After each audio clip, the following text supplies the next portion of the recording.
Hi friends, నేను మీ MPR.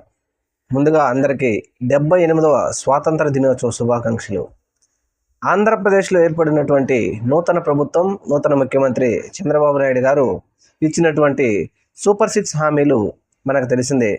వాటిలో ముఖ్యమైన హామీ ఉచిత బస్సు, అన్నా క్యాంటీన్లు, ఉచిత బస్సు, ఉచిత సిలిండర్స్, 4000 పెన్షన్, తల్లికి వందనం, ఇలాంటివి, రైతు భరోసా, ఇలాంటివి అనేక హామీలు ఇచ్చున్నారు. వాటిలో ఒక పెన్షన్ హామీ తప్పితే మిగతా ఏ హామీలను ముఖ్యమంత్రి గారు పేద ప్రజలకు నెరవేర్చడంలో ఆయన విఫలమయ్యారు.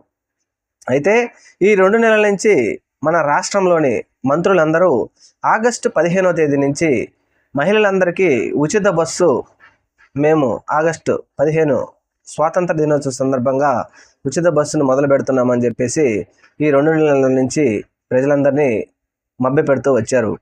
అలాగే రవాణా మినిస్టర్ అయినటువంటి రాంప్రసాద్ రెడ్డి గారు ఎట్టి పరిస్థితుల్లో ఏం జరిగినా ఆగస్టు 15వ తేదీ నుంచి మన రాష్ట్రంలో ఉచిత బస్సు మహిళలందరికీ ప్రవేశపెట్టబోతున్నాం.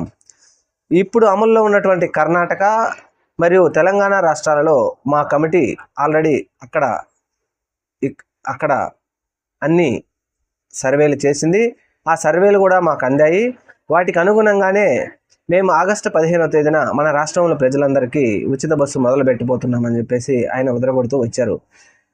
ఈరోజు ముఖ్యమంత్రి గారు ప్రసంగంలో ఉచిత బస్సుకు సంబంధించి ఎటువంటి హామీ లేకపోవడం, కనీసం ఎప్పటి నుంచైనా మొదలు పెడతారు అని చెప్తారనుకొని ప్రజలందరూ ఆశతో ఉన్నారు.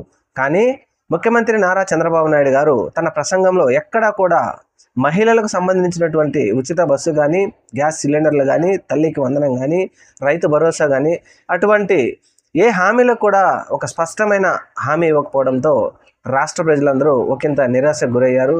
మరి ఇంకా ఎన్ని రోజులు పడుతుంది, ఎప్పటి లోపల ఈ ఉచిత బస్సు అనేది మహిళలకు ఇస్తారనేది ఇప్పటికి కూడా ప్రభుత్వానికే క్లారిటీ లేదు. కాబట్టి మరి రాష్ట్ర ప్రజలకు ఎలా హామీ ఇస్తారో, దానిని ఎలా అమలులోకి తీసుకొస్తారో రాబోయే రోజుల్లో మనం చూడాలి. మన ఛానల్ని తప్పకుండా సబ్స్క్రైబ్ చేయండి. Thank you.